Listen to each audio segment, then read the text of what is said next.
আমার জন্য অপেক্ষা করতেছিল না? আপনি কোন খ্যাতের মূলা? আপনি নাকি আমাকে বিয়ে করতে চান? শিলি, সত্যি বলতে কি, তোমার আমার খুব পছন্দ। পাত্র হিসাবে কিন্তু আমি মোটেও খারাপ না। আমার মতো যোগ্য পাত্র হারালে কাঁদতে কিন্তু আড়ালে। আপনার মতো বুইড়া পাত্র বিয়ে করার জন্য আমি বসে আছি, তাই না? শিলি, বয়স কিন্তু আমার খুব একটা বেশি না। সরকারি চাকরি করি তো, এই জন্যই মনে করো যে একটা ভাব নেওয়া থাকি। ভাব না নিলে লোকজন ইজ্জত দেয় না।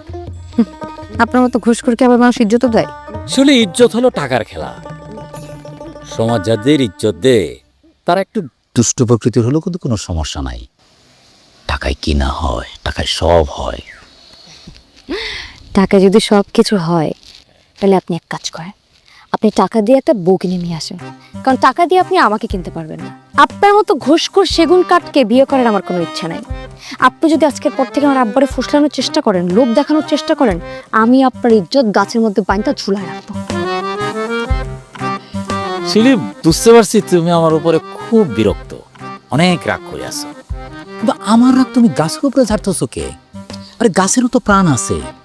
এটা কিন্তু আমার কথা না, এই কথাটা বলেছেন স্যার জগদীশ চন্দ্র বসু।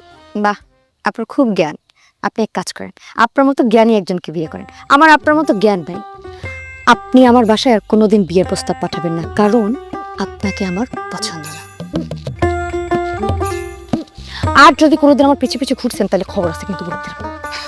পিছু পিছু তো ঘুরতে চাই না, পাশাপাশি হাঁটতে চাই।